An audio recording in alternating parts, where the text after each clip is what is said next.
आप देख रहे हैं इंडिया न्यूज, सबसे पहले देश आपके साथ मैं रचना बंसल। देश का सवाल में आप सभी का बहुत स्वागत है। अवैध मस्जिद के मामले को लेकर हम देख रहे हैं पिछले कुछ वक्त में अलग अलग हिस्सों में अलग अलग खबरें सामने आ रही हैं। ये विवाद शुरू हुआ था हिमाचल प्रदेश से, जहां अवैध मस्जिद के मामले को लेकर अब ये मामला कोर्ट तक और दो समुदायों के बीच में लड़ाई तक पहुंचा। उत्तराखंड के उत्तरकाशी में तनाव फैला। गुरुवार को हुई हिंसक झड़प के बाद आज भी हालात तनावपूर्ण हैं। हिंदू संगठनों से उत्तरकाशी में आज बंद बुलाया गया था। किसी तरह की अप्रिय घटना ना हो, इसके लिए आज भी बीएनएस की धारा 163 लागू है। एक जगह पर 5 या फिर 5 से ज्यादा लोगों के इकट्ठा होने पर पूरी तरह से पाबंदी है, रोक है। गुरुवार को हिंदू संगठनों ने मस्जिद गिराने की मांग को लेकर विरोध प्रदर्शन किया और रैली निकाली, लेकिन रैली के दौरान पथराव और उसके बाद पुलिस के लाठीचार्ज करने से हालात बिगड़ गए। पुलिस ने भारतीय नागरिक सुरक्षा संहिता की धारा 163 लागू कर दी थी। कुछ दिन पहले हिमाचल के शिमला में भी संजौली मस्जिद को लेकर बवाल हुआ था।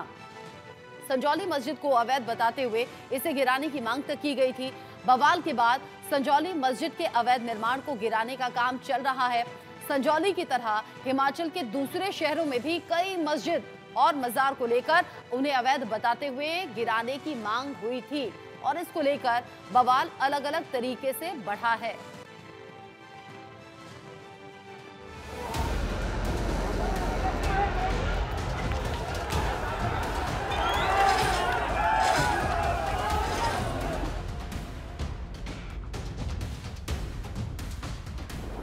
सड़क पर मचे कोहराम की ये तस्वीरें उत्तराखंड के उत्तरकाशी की हैं। उत्तरकाशी में एक मस्जिद को गिराने की मांग को लेकर हिंदूवादी संगठनों ने जनाक्रोश रैली निकाली। खाते धारकों की जमीन पर बनी मस्जिद के खिलाफ गुरुवार को निकाली गई रैली के दौरान पुलिस और प्रदर्शनकारियों के बीच झड़प हो गई। देखते ही देखते माहौल तनावपूर्ण हो गया। पुलिस ने प्रदर्शनकारियों को खदेड़ने के लिए लाठीचार्ज किया, जिसमें 8 पुलिसकर्मियों समेत 27 लोग घायल हो गए। शहर में तनाव को देखते हुए पुलिस ने बीएनएस की धारा 163 लागू कर दी है।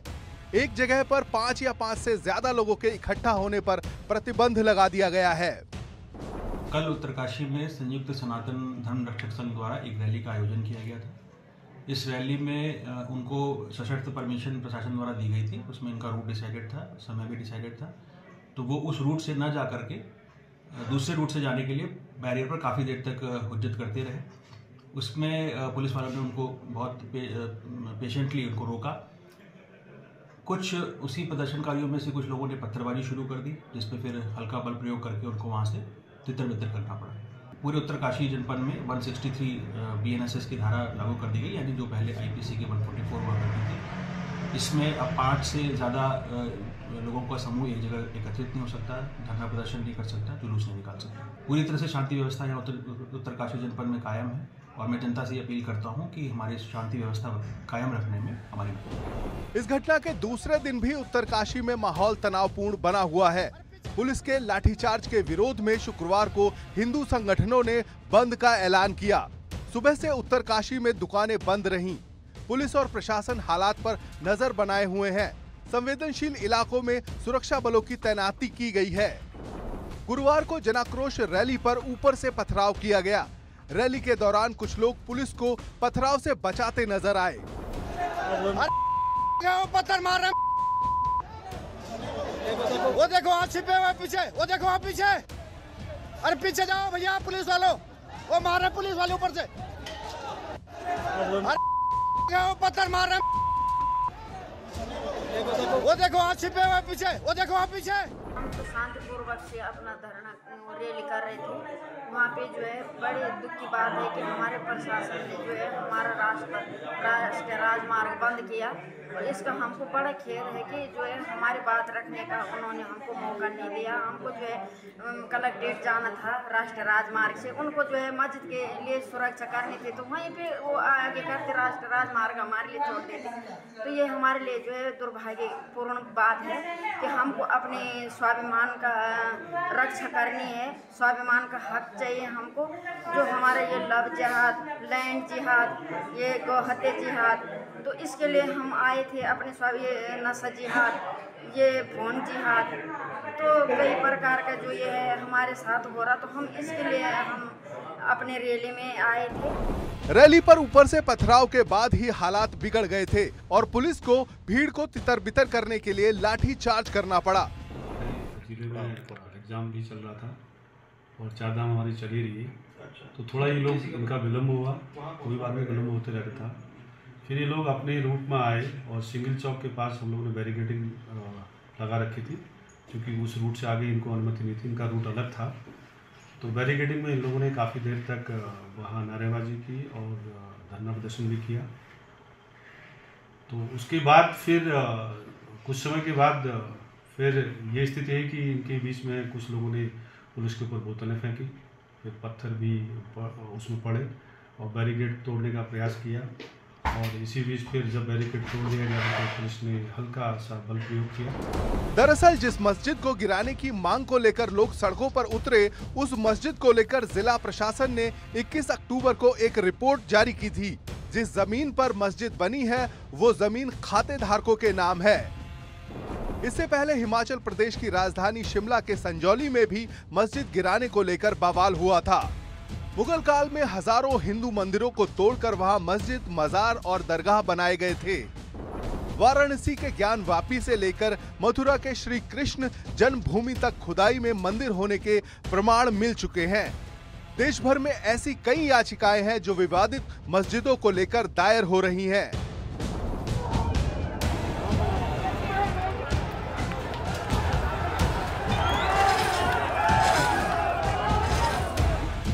Bureau report, India news. Himachal से लेकर उत्तराखंड तक एक ही पैटर्न पर बवाल होना और धार्मिक स्थलों को लेकर सवाल होना, ये क्या कोई संयोग हो सकता है या प्रयोग हो सकता है? कई ऐसे सवाल हैं। वही सवाल इंडिया न्यूज भी आपके सामने रख रहा है और ये देश के सवाल हैं, ये देश का सवाल है। हिमाचल से लेकर उत्तराखंड तक अवैध मस्जिद पर विवाद आखिर क्यों हो रहा है और एक ही समय के दौरान क्यों हो रहा है? धर्मनिरपेक्ष हिंदुस्तान में इस्लाम के विस्तार को कानूनी अधिकार दे दिया गया है क्या? क्या अवैध रूप से मजार, मस्जिद बनाया जाना धर्मनिरपेक्ष हिंदुस्तान के खिलाफ क्या कोई साजिश है? बहुत पुरानी हिंदू संपत्तियों को रातों रात वक्फ संपत्ति घोषित कर देना क्या मिशन गजवाए हिंद है?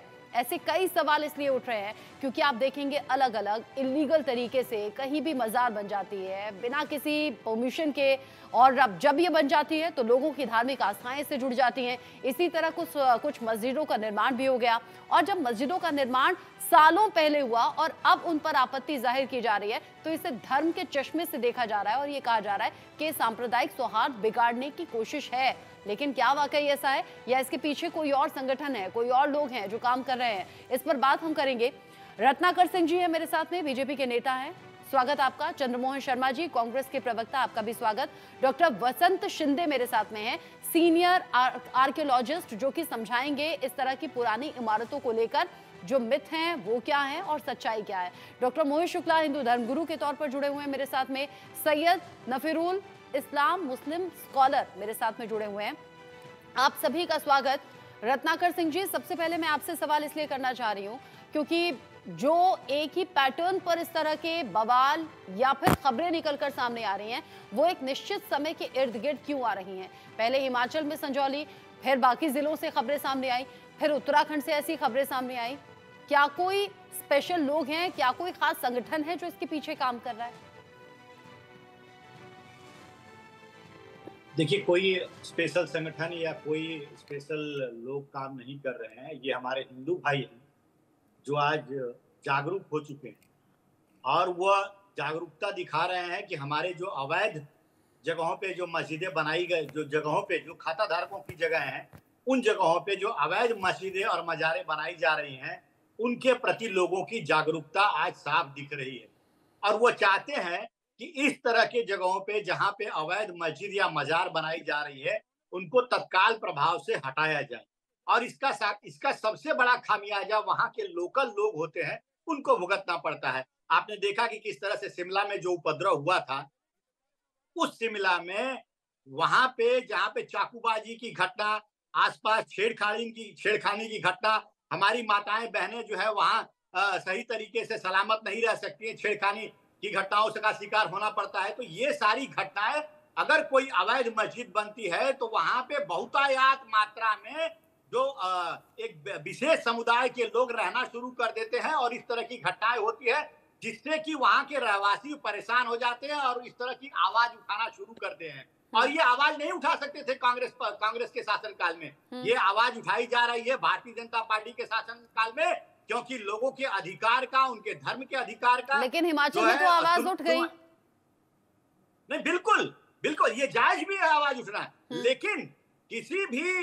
आवाज उठना चाहिए। अगर कहीं पे आवाज है, चाहे महाराष्ट्र हो, चाहे हिमाचल हो, चाहे कहीं पे शिमला हो, आप आवाज उठाइए बिल्कुल, लेकिन किसी की अभिव्यक्ति की आजादी पे कोई रोक नहीं है। लेकिन अगर कहीं लॉ एंड ऑर्डर अगर कहीं खराब होता है तो सरकार उस पर अपना कार्रवाई करती है। आप नियमतः जाइए, जैसा कि काशी विश्वनाथ मंदिर में हम कर रहे हैं, तो वहां पे ज्ञानवापी में कैसा हो रहा है, उसी तरह से नियमतः सारी चीजें करिए। सत्ता शासन है, प्रशासन है, कोर्ट है, कचहरी है, वो सारी न्याय व्यवस्था होगी। अयोध्या में देखा आपने किस तरह से कोर्ट का फैसला आया और वहां पे भव्य रामलला का मंदिर बन गया। उसी तरह काशी में भी होगा, उसी तरह मथुरा में भी होगा। और मैं जानती थी अयोध्या का नाम जोड़कर काशी मथुरा का जिक्र जरूर आएगा। ये अक्सर बीजेपी लीडर से हम सुनने को देखता है, मिलता है। लेकिन चंद्रमोहन शर्मा जी, हिमाचल में पहले एक जिला, फिर बाकी जिलों तक मांग उठना, फिर उत्तराखंड में मांग उठना, फिर इस तरह के धार्मिक जो इमारत हैं उनको लेकर सवाल उठाना, ये कहना कि बांग्लादेश से आकर बस गए, ये तो रोहिंग्या हैं, ये तो फला हैं, इन्हें यहाँ से हटाया जाए, ये तो इलीगल तरीके से बस गए हैं, इन्होंने अपनी इमारतें खड़ी कर दी हैं। ये एक ही टाइमिंग के इर्द गिर्द क्यों हो रहा है, और अगर हो रहा है तो क्यों हो रहा है, और नौबत फिर यहां तक आ जाए कि झड़प हो गई, पथराव हो गया, लाठीचार्ज हो गया, दोनों ही तरफ से लोग जख्मी हो गए। देखिए रचना जी, एक ही टाइमिंग पे नहीं हो रहा है, ये एक ही उस जगह का हो रहा है जहाँ भाजपा की सरकार क्यों है, वहां क्यों हो रहा है। हिमाचल में भी हुआ। और उस देश के अंदर क्यों हो रहा है, जिस देश के अंदर एक मजबूत शासक, 56 इंच की नेतृत्व रखने वाले देश के प्रधानमंत्री, 350 का आंकड़ा लेने वाली भाजपा, 300 का लेने वाली 240 अल्पमत में आने वाली सरकार के रहते हुए भी हिंदू खतरे में है 11 साल गुजर जाने के बाद। और हिंदू तब से खतरे में है जब से भाजपा आई है, लेकिन हिंदू तब से खतरे में नहीं था जब देश के अंदर हिंदू रहता था। क्योंकि जब हिंदू रहता था उससे पहले सरकारों में, तो वो ना हिंदू था, ना मुसलमान, ना सिख था, ना ईसाई, वो वतन का लोग था, वतन परस्त था, वतन के साथ रहने वाला था। लेकिन 2014 के बाद ही वो हिंदू भी बन गया, वो मुसलमान भी बन गया, सिख भी बन गया, ईसाई भी बन गया। क्योंकि जब ना मैं रहता था यहाँ, ना तब था। हिमाचल में लोगों को किसने भड़का दिया चंद्रमोहन जी, शुरुआत तो वहीं से हुई। देखिए बिल्कुल, हिमाचल के अंदर जो बात अभी रत्नाकर जी ने एक अच्छा सेंटेंस इस्तेमाल करा था, हाँ? कानून और कानून के दायरे के अंदर, और कानून के दायरे के अंदर गलत पाए जाने वाली चीज किसी भी सरकार को उसके ऊपर न्याय संगत न्याय करना चाहिए, चाहे वो भाजपा हो, चाहे वो कांग्रेस या कोई भी सरकार हो। अगर कोई चीज न्याय संगत नहीं है, उसके लिए हम कभी विरोध नहीं करेंगे कि आप कोई कार्य कर रहे हैं, कांग्रेस पार्टी कभी उसके अगेंस्ट नहीं है। लेकिन आप न्याय को भी छोड़ के और अपने बेनिफिट के लिए, अपनी सहूलियत के लिए अगर किसी भी चीज को करोगे तो फिर आपको उसका जवाब देना पड़ेगा, और आपको बार बार झूठ का सहारा लेना पड़ेगा, जो भाजपा के प्रवक्ता अक्सर विषयों पे करते हैं। क्योंकि बात कांग्रेस या भाजपा की नहीं है, बात यह है कि अगर आपकी सरकार है, दूसरे टाइप की सरकार है, तो आपको ऐसे मुद्दों की जुट तब क्यों पड़ जाती है जब इलेक्शनों का दौर ऐसे मुहाने पे होता है जहां पर आपको हिंदू मुस्लिम करना होता है। अरे लेकिन उत्तराखंड और हिमाचल में क्यों चंद्रमोहन जी? देखिए हिमाचल के विषय में मैंने क्या बोला है कि हिमाचल के आपने कहा ना कि जहां बीजेपी की सरकार होती है वहां होता है, आपने कहा कि इलेक्शन के इर्द गिर्द होता है। देखिए हमारे एक मंत्री ने क्या बयान दिया था, उन्होंने कहा था कि अगर कानून के दायरे के अंदर कानून में नहीं है तो मस्जिद गिराई जाएगी, और सबको साथ लेके उस मस्जिद के ऊपर उस चीज का एक विषय तैयार करा गया, और उसके लिए सबने सम्मति से एक सहमति बनाई। हाँ। क्योंकि वहां पर उसकी कंप्लेंट थी, अनऑथराइजेशन था, वो कानून के दायरे के अंदर था, वो किसी भी धर्म के लिए हो, चाहे वो हिंदू धर्म हो, चाहे मुस्लिम धर्म हो, चाहे ईसाई धर्म हो, सिख धर्म हो, वो एक धर्म के लिए नहीं। लेकिन अगर आप एक ही धर्म को टारगेट करके एक ही धर्म के व्यक्ति को कपड़ों से पहचाने जाने की बात करें, गोली मारो सालों की बात करें,